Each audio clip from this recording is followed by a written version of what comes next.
चलो बच्चा स्टार्ट करते हैं एक और नया सम। ये सम जो है वो कुछ इस तरह दिया है 1/7x, यहाँ पे दिया हुआ है 1/7x plus 1/6y is equal to 3, और दूसरे इक्वेशन में 1/2x minus 1/3y is equal to 5। तो बच्चा यहाँ पे जो ध्यान में रखना है, अब हमें एलसीएम नहीं ले सकते क्योंकि अपॉन में आप देखोगे तो हमें x एंड y दोनों दिए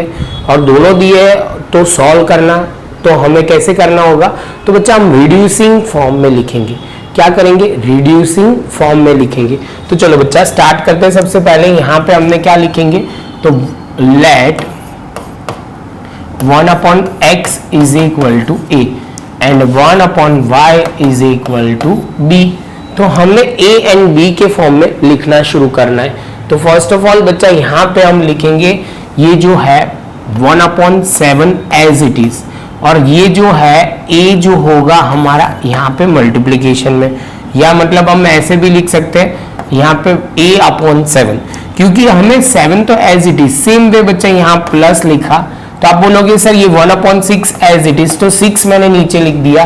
और y की जगह आप बोलोगे 1/y की जगह सर क्या लिख दोगे, b इज इक्वल टू 3, और इक्वेशन 1 रेडी। क्लियर, यहां तक आगे चलते हैं। उसके बाद बच्चे आप बोलोगे सर इसको थोड़ा सिंप्लीफाई कर ही देते, तो वो हम उसके बाद ही इक्वेशन लेते। तो यहाँ पे हम एलसीएम ले लेते, तो यहाँ पे आप बोलोगे सर 7 6 तो यहाँ पे हो जाएगा 42, तो यहाँ पे हमने 42 लिखा, और यहाँ पे हो जाएगा 7, यहाँ पे आपको एलसीएम लेना है तो यहाँ पे हमारा हो जाएगा 6a, और यहाँ पे आप बोलोगे 7b इज इक्वल टू 3। समझा दूं, यहाँ पे 6 के साथ मल्टीप्लाई तो न्यूमरेटर भी 6 के साथ मल्टीप्लाई, सेम पे यहाँ पे 7 तो यहाँ पे भी 7। आई होप बच्चा आपको ये पॉइंट समझ में आ गया। ये थोड़ा गायब कर दूं तो वही अच्छा है आपके लिए, क्योंकि बहुत वो हो जाएगा कंफ्यूजन। उसके बाद 7a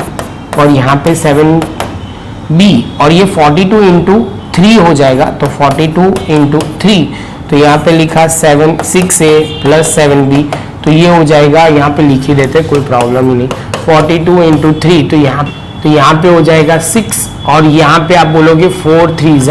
12, तो 126, और ये इक्वेशन 1 रेडी हो गया। ये अब प्रॉपर है, तो इससे क्या हमारा कैलकुलेशन पार्ट नॉर्मल हो जाए। सेम वे बच्चा आप बोलोगे सर अब इतना होते ही बच्चा अब हम आगे जाएंगे, तो 1/, आप बोलोगे सर 1/x की जगह हम क्या लिखेंगे, तो बच्चा आपको क्लियर है 1/x की जगह आपको a लिखना है। यहाँ पे हमने पहले भी किया होता है, यहाँ पे हम लिखेंगे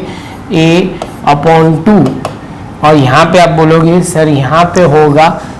1 जो है उसकी जगह आप बोलोगे सर ये 1/y की जगह हम लिखेंगे b, और 3 as it is equal to 5। समझ में आ रहा है, जो 1/y जो है उसकी जगह हमने लिखा b, और जो यहाँ पे 3 था एज इट इज। अब बच्चा फिर से यहाँ पे एलसीएम लेना पड़ेगा 2 एंड 3 का, तो यहाँ पे हमने लिख दिया 6 मल्टीप्लाई यहाँ 3 से होगा, यहाँ पे भी 3, तो यहाँ पे 3 है, यहाँ पे हो जाएगा 2b इज इक्वल टू 5, तो यहाँ पे 3a minus 2b is equal to 5 6 30, और इक्वेशन 2 हमारा रेडी। ये इक्वेशन 1, ये इक्वेशन 2। अब ध्यान से देखो इसको इक्वल किसके साथ करना है। यहाँ a के कोएफिशिएंट को यहाँ देखेंगे तो 3 है, यहाँ पे 6 है, यहाँ पे 7 है, और यहाँ पे 2 है। तो बच्चा बोलेगा इक्वेशन 2 को हम क्या करते हैं, इक्वेशन 2 को 2 के साथ मल्टीप्लाई करेंगे तो यहाँ 6 हो जाएगा। तो बच्चा बस वही तो हम स्टार्ट करते हैं, तो यहाँ पे लिखते हैं मल्टीप्लाई इक्वेशन 2 बाय, आप बोलोगे सर 2 से ही करना है, तो यहाँ पे हो जाएगा 6a, यहाँ पे आप बोलोगे 4b, और यहाँ पे हो जाएगा 60। ये क्लियर है। फिर से एक बार 2 से साथ करोगे तो ये 6, ये हो जाएगा 2, और यहाँ हो जाएगा 60, और इसको इक्वेशन हमने नाम दिया 3। अब ध्यान से देखो यहाँ पे 6 है, यहाँ पे भी 6 है, हमारा काम हो गया। एक प्लस है तो दूसरा भी प्लस, तो वर्ड हमें लिखना पड़ेगा सब्ट्रैक्ट इक्वेशन 3 फ्रॉम 4 में से थर्ड वाला इक्वेशन, आप बोलोगे सर 4 है ही नहीं 1 है, तो वो ध्यान में रखना है क्योंकि ये 1 है। सब्ट्रैक्ट इक्वेशन 3 फ्रॉम 1, तो यहाँ पे हम 1 इक्वेशन फर्स्ट इक्वेशन लिख लेते हैं, यहाँ पे 6a प्लस 7b और इज इक्वल टू 126, और यहाँ पे जो इक्वेशन जो आया वही 6a minus 4b is equal to 60।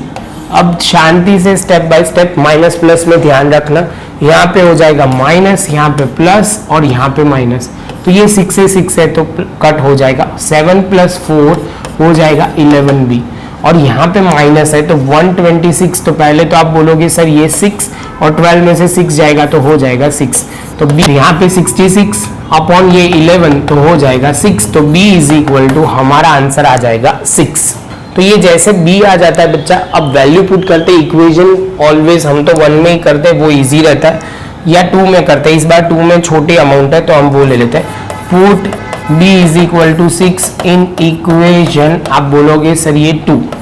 Equation 2 में लेते हैं तो 3a minus 2b is equal to, आप बोलोगे सर ये 30 है, यहाँ पे आप बोलोगे सर ये 3a, यहाँ पे 2b की जगह 6 और यहाँ पे 30, यहाँ पे 3a, तो यहाँ पे आप बोलोगे 18, क्या बोलोगे बच्चा, तो ये 18 और यहाँ पे 30, यहाँ ध्यान में रखना बच्चा। इसके बाद आप बोलोगे sir 3a is equal to 30 plus 18, क्योंकि दूसरी साइड जाएगा तो वो कितना जाएगा प्लस में, a इज इक्वल टू, तो ये 48 अपॉन 3, क्योंकि ये मल्टीप्लीकेशन में तो डिवीजन में, तो a इज इक्वल टू, आप बोलोगे सर ये हो जाएगा 14 ही आएगा, यहाँ पे आपको चेक करना है तो कर सकते हैं, 3 1 जा तो आप बोलोगे 3, और ये हो जाएगा 18, तो आप बोलोगे यहाँ पे 6 2 जा 12 is equal to 30, 3a is equal to 30 plus 12, तो आप बोलोगे सर ये जो होगा वो दूसरे वाले स्टेप में यहाँ ही लिखते हैं, तो यहाँ पे लिखा मैंने, तो यहाँ पे 3a इज इक्वल टू कितना हो जाएगा 42, क्या हो जाएगा बच्चा 42, a is equal to 42 upon 3, तो ये हो जाएगा 14, एक बार चेक कर लेते 42 और यहाँ पे 3 1 जा 3, तो ये हो जाएगा 12, और आप बोलोगे सर ये 14, तो a इज इक्वल टू 14। अब बच्चा आंसर क्या आया, तो a एंड b आ गया, क्या आ गया a एंड b आ गया। आप बोलोगे सर हमें ढूंढना था x एंड y, तो बच्चा बस एक स्टेप और कर लेते तो हमारा आंसर आ जाएगा। तो यहाँ पे आप बोलोगे x इज इक्वल टू हमें ढूंढना है, तो उसके लिए हमने जो लेट किया था वो लिख लेते हैं, 1 upon x is equal to a, तो यहाँ पे हमने लिख दिया 1 upon x is equal to a की जगह 14, अब ये हो जाएगा 1 अपॉन 14 और ये x, ये क्रॉस सामने जाएगा, 14 डिनोमिनेटर में चला जाएगा। सेम प्रोसीजर मैंने y में किया, 1 upon y is equal to b, तो ये y आप बोलोगे सर y ही रहेगा, b की जगह बच्चा बोलेगा 6 आ गया सर, तो ये 1 upon 6 is equal to y। तो बच्चा था सिंपल सम, जरा सा भी डिफिकल्ट नहीं है, बस थोड़ी प्रैक्टिस और आपका सम का आंसर आ जाएगा। तो बच्चा प्रॉपर नोटबुक में लिख लो, स्टेप बाय स्टेप समझ के करना, बहुत इजी सम है, प्रैक्टिस ही चाहिए आपको इसमें। मिलते हैं बच्चा नेक्स्ट लेक्चर में नए एक सम।